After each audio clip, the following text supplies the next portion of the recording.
Welcome back everyone to another MOTOBOB video. We're still at EICMA in Milan and I'm at the Moto Guzzi stand and I've come to take a look at this, the V100 Stelvio. Now, the V100 Mandello, which is the sports touring version of this bike that came out last year, you know, I really enjoyed riding that when we got to borrow one, but it did have one small issue, which was that I found the leg angle a little bit cramped over distance. So I reckon this particular bike, a more spacious adventure tourer, is going to be very good indeed because it solves that one specific problem. So here we go with everything that you need to know about it. Now, one of the main reasons I really like the V100 is because of this new V-twin from Moto Guzzi. It's their first ever liquid-cooled engine, 1042 cc's, a longitudinally mounted 90-degree V-twin, and it's relatively modern compared to what they've been using beforehand, you know, the sort of pushrod air-cooled V-twins. This one makes 115 horsepower at 8,700 RPM and 105 Newton meters of peak torque at 6,750. Reasonably competitive power figures. I mean, not, you know, multi-strada V4 and R1300 GS numbers, but decent and much more punchy than anything else in their lineup. But the thing I really do like is that they've still managed to preserve that character that makes Moto Guzzi, you know, so distinctive to ride. The sideways wobble, the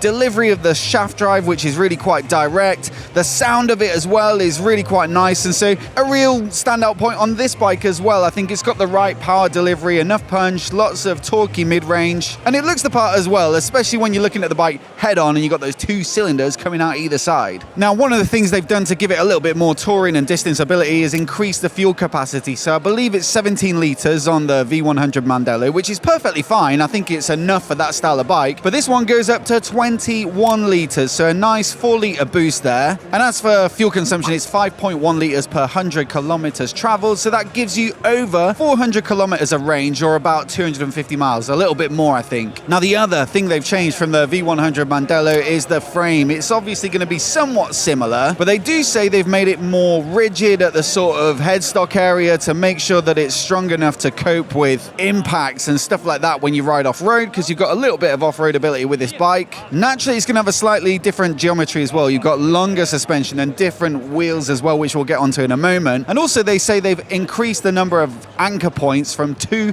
to 4. So it's all about robustness. Look at the back end of this bike. I think it looks absolutely fantastic with the sort of jet plane style tail lights and the single-sided swing arm as well with the shaft drive and the spoke wheels. I just think it's a real standout point of this bike. But yeah, as for the suspension, we've got a Sachs fork up at the front, 46 millimeters, so nice and chunky. It's rebound and preload adjustable, and it's got 170 mil of travel, so not super off-road bias, you know, tall sprung adventure bike territory, but certainly more than the 130 mil of the Mandello. And then we've got the same travel at the rear, so 170 mil. It's also rebound and preload adjustable, but this shock that's mounted off to the side is from KYB, and it's nice to see you've got a little remote preload adjuster there, so you can make quick compensations for passengers and or luggage without having to use a C-spanner or something like that. As for the seat, well, like I say, the bike's naturally a bit taller, so this is going to be 830 mil in the seat versus 815 of the Mandello. I still think 830 is quite accessible though for an adventure bike, and so if you are a little bit short in the leg,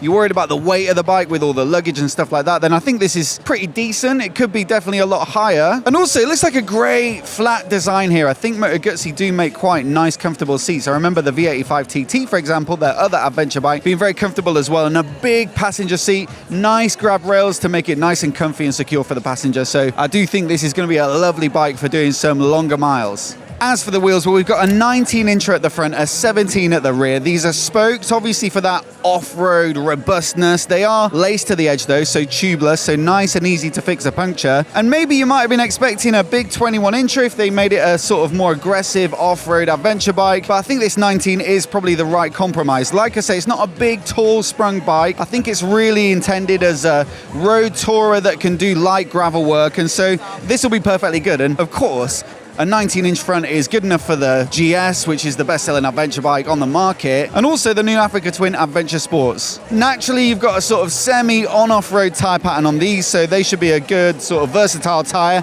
And then as for the brakes, Brembo 4-pot radially mounted calipers on big 320mm discs, a 2-pot caliper at the rear on a 280mm disc, so quite a big one on the rear. And look, the brakes are really good on the V100 Mandello, so I don't expect this to be any different, although it's a slightly bigger bike, so it's going to take a little bit more hauling up. lineup, but I think these will be up to the job. Now, before we get on to the next feature, a massive thanks to our sponsors for this week, Insta360 and Metzeler Tires. In my experience of riding plenty of bikes over the past few years, Metzeler Tires always deliver. We've tried all sorts, from their Sportex, which are super sticky for sports bikes and sporty nakeds, the Roadtex, which are a bit more sport touring biased and they've got a little bit more distance ability and wet weather, the Tourance, which is a road biased adventure touring tire. I think it'd be perfect for something like this if you're riding on the road, but if you do want to venture off road, there's the Carry Street with a little bit of knobbliness, or the Carry 4s, which really do have, you know, a decent amount of mud plug-in ability. Basically, there's something for everyone in the Metzeler lineup, so do check them out if you're thinking about shodding your bike with some new tires for the next riding season, and I reckon they won't disappoint. So check out the link down in the description below to see their full lineup. And once again, a huge thanks to Metzeler for supporting us through this week. And with that, back to the bike. Now look, you might not associate Moto Guzzi with the latest and greatest in terms of, you know, high-tech motorcycles. Recently, they've really focused on retros and that kind of old-school vibe. But these bikes, the Mandela and this Stelvio, are really pulling them up to the current day. Specifically this one, which does get radar tech both on the front and the rear. I think it's probably realistically an accessory. I don't think it comes as standard. But if you do want to pay extra, it opens up quite a lot of functionality. So not only do you have active cruise control, so it'll follow the vehicle in front at a set distance, but also it does give you forward collision warnings as well. So if it thinks you're going to run into something, it's going to prompt you to brake, I believe through LEDs in the mirrors, which is quite typical of this sort of system. Then on the rear facing radar, you've got blind spot warnings. So if someone is sitting in that sort of rear 3/4 kind of area, you'll see a light in the mirror, which, you know, it's just a little reminder to be extra careful. And I've ridden plenty of bikes with that tech, like the Tiger 1200 from Triumph, the Ducati Monster Rider V4, and look, it's no replacement for doing proper lifesavers, but you also get kind of used to it and actually start to really appreciate it.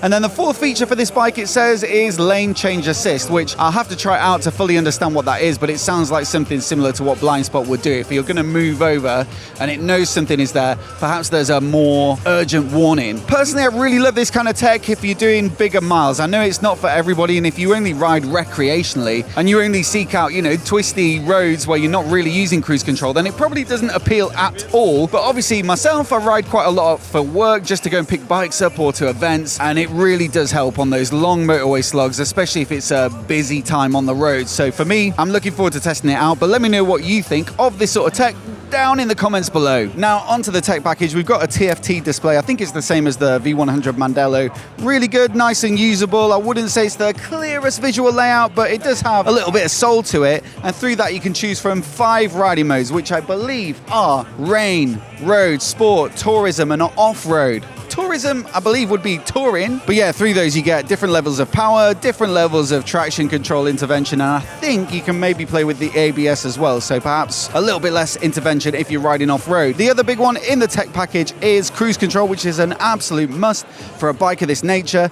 And then if you look in the accessories catalog, there's a few other nice little treats in there. So tire pressure monitoring, heated seats are an option as well, so if you ride through winter, that's a massive boost. And also an up and down quick shifter, which does give it a little bit more of a sporty edge. Now as for lighting, you've got LEDs all round. I really like the design of the lighting at the front, some nice looking indicators, that Mandela Eagle daytime running light in the headlight, which really does give this bike a very Moto Guzzi look, even at a distance. I remember on a press ride of the V85 TT, they were very keen that we had that switched on for the photos and videos because it's one of their signature features. And also, as standard on this bike, you do get cornering headlights, so when the bike banks over, it illuminates the inside of the turn, so if you are riding at night, that's a little nice extra safety enhancement. One of the things that didn't make it over to this bike from the V100 Mandela that came before it is the adaptive aerodynamics package. Basically, some flaps on the tank pop up at a certain speed, and it's meant to affect the airflow around the rider for the better. Personally, when I tried it, I didn't think it made that much difference, so maybe it's a bit of a marketing gimmick, and so it doesn't really bother me that it's not included on this bike. But one thing they did include is the electronically adjustable windscreen, which I think is, you know, a nice convenience. It's not that difficult to reach forward, I suppose, and pull the screen up, but it just feels a little bit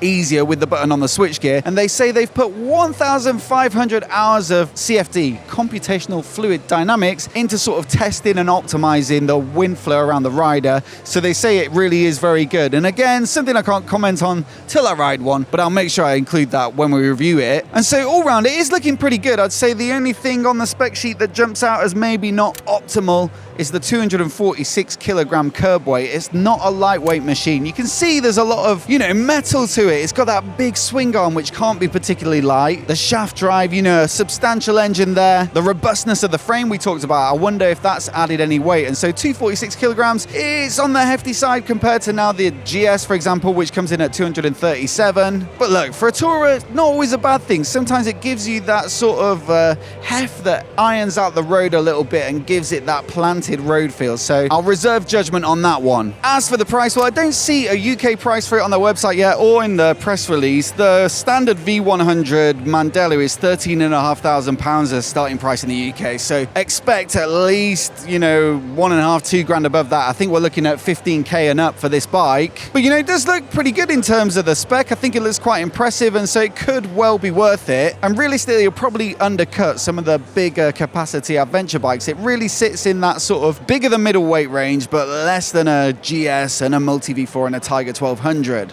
If you love Moto Guzzis, then I think it's going to be a bit of a dream come true. It looks absolutely fantastic. Specifically this one with the grey and the yellow stripe really is a fantastic looking bike. And actually, I would say it might be my bike of the show so far. But let me know what you think of it down in the comments below. We've got an EICMA playlist with all of our content, so do check that out. There's loads of bikes to cover this week, so we'll be updating it over the next few days. Hit subscribe if you've not already as well to see the videos as soon as they go live. A huge thanks for watching today, and we'll catch you in the next one.